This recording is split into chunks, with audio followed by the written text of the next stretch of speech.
a massive flying boat powered by 4 engines, the Kawanishi H6K Mavis saw service across World War II. Among the most important planes of the early Pacific War, the Imperial Japanese Navy put its outstanding performance to good use. Japan imported and replicated a handful of Western seaplanes and flying boats in the 20s and 30s. Kawanishi ultimately established an industry leader in their production, and the factory partnered with Short Brothers, a well-known British maker of similar aircraft. In 1933, Kawanishi felt confident enough in their design abilities to attempt to answer the Navy's experimental H6K massive flying boat specification with their own prototypes. Admittedly, the effort was fruitless, but the Navy honored Kawanishi's efforts the next year by releasing a unique specification based on their work. For its part, the 9Shi called for a monoplane flying boat. The new idea, codenamed Type S, was initiated after a visit to the Short Brothers firm by a team of designers headed by Yoshio Hashiguchi and Shizo Kikuhara. What manifested itself exactly 2 years later was something completely novel. Known by the Japanese Navy as the H6K, this massive aircraft ranked among the biggest ever built. It featured a 131-foot-long parasol wing attached to the top of the hull using V-shaped struts. In all, there were 9 people aboard. Originally, it was pushed by 4 840-horsepower Nakajima Hikari 2 9-cylinder air-cooled radial engines, but the H6K was determined to be somewhat underpowered after its first flight on July 14, 1936, and throughout service testing. The problem was quickly fixed by installing a new Mitsubishi Kinsei 43 engine, a 14-cylinder air-cooled radial rated to produce 1,000 horsepower. After proving itself in testing, the Navy put the new aircraft into service in January 1938, designating it the Type 97 Flying Boat Model 1, or H6K-1. Soon after, the new unit versions were mass-produced.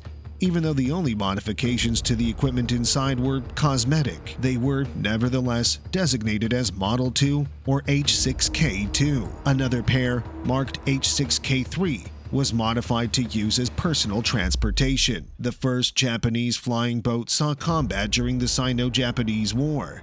There, it displayed its superior range and persistence, excellent navigational skills, and rock-solid stability on both land and sea. While its strengths were clear, so were its weaknesses, like its relatively modest cruise speed of roughly 130 miles per hour and its inherent vulnerability. It was difficult to construct and took a long time to manufacture away from the battlefield.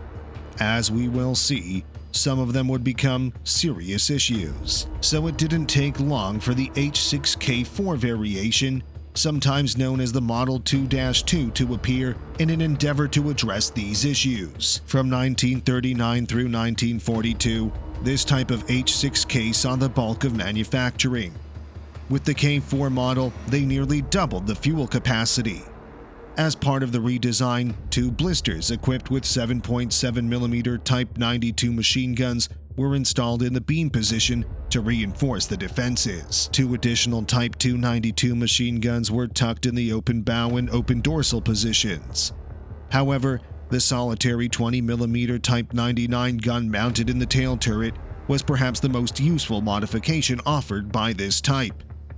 The Kinsei 43 was replaced by the Kinsei 46, a 1,070 horsepower engine, in August 1941. Only 66 H6K-4s were in active service with the Imperial Japanese Navy when they attacked Pearl Harbor, but these planes were crucial in the early stages of the Japanese offensive. The Allies' codename for it was Mavis, and it had a maximum range of more than 6,000 kilometers, or 3,728 miles. Practically speaking, they were not likely to go that far. It is about the distance that separates cities like Tokyo, Japan, and Cairns, Australia.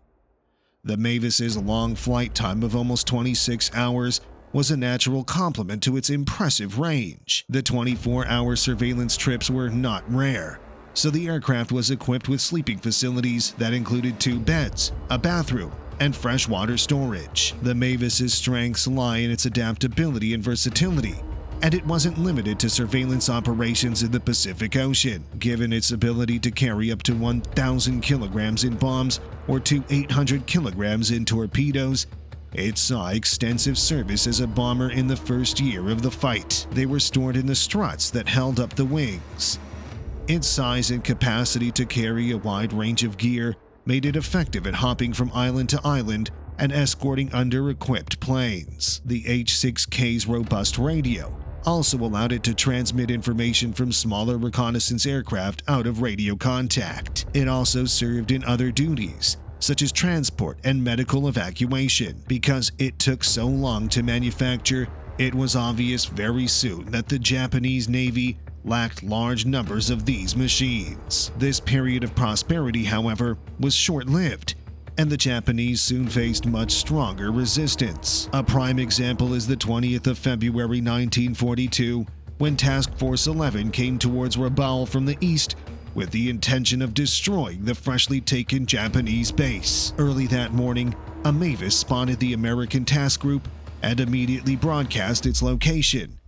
However, the Japanese crew had no idea that Lexington's CXAM radar had already pinpointed their location from 35 miles away. This enabled the American aircraft to lead two F-4F Wildcat fighters, flown by the renowned VF-3 commanding commander, Lieutenant Commander John Jimmy Thatch. As they entered the break in the cloud cover, they saw a massive wing with a red disc not more than 1,000 feet below him. Being that close to an enemy aircraft for the first time was enough to send them running for cover. As it turns out, Thatch's aim was dead on as he ran at the Japanese flying boat. The aircraft crashed into the ocean and exploded with massive force. As a result, fire sprang out that could be seen from the deck of the Lexington ship, which was almost 30 miles away.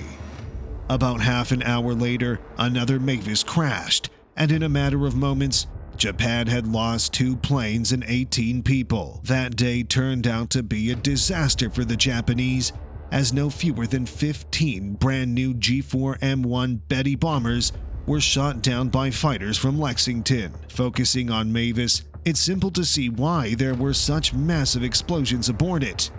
The H6K, like most other Japanese aircraft of the period, was unarmored and lacked self-sealing fuel tanks. Its defensive firepower was modest, consisting of just 4 machine guns with rifle calibers. The only thing that would make an American pilot nervous about flying a Wildcat fighter was the 20mm weapon in the rear turret. The Americans quickly identified that the Mavis lacked defenses at the 3 and 9 o'clock positions. Not even the introduction of the H6K5, a new variation powered by the more powerful Mitsubishi Kinsei 51 or 53 engines, rated at 1,300 horsepower, could save the Mavis from being phased out of service by the end of 1942 in favor of the H6K Emily, which was known for its superior durability. But its withdrawal from frontline service was not the end of the story.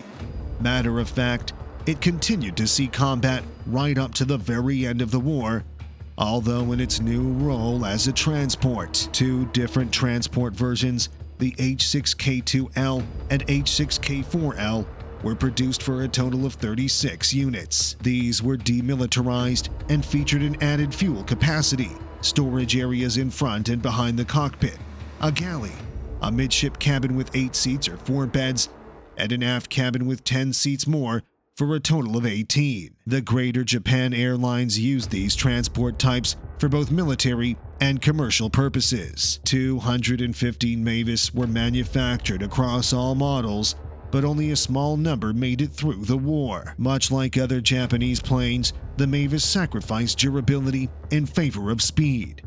This made it a superb aircraft from a civilian standpoint, but one that was less than suitable for military use owing to its inherent weaknesses. Why this decision when other Japanese planes, including the highly regarded A6M fighter, had the same problem? Sure, the Zero was a compact, quick and nimble fighter plane, and the loss of one meant the loss of one pilot. But large, sluggish, and awkward, the Mavis demanded 9 crew members constantly, an expense Japan could not afford. Even though the Mavis was vulnerable to attack, the Japanese Navy learned from their mistakes, and the H6K Emily, which replaced her, was more fortified and had self-sealing fuel tanks. The Emily certainly ranks among the greatest flying boats of World War II. But aesthetics apart from its military use, the Mavis was a beautiful aircraft.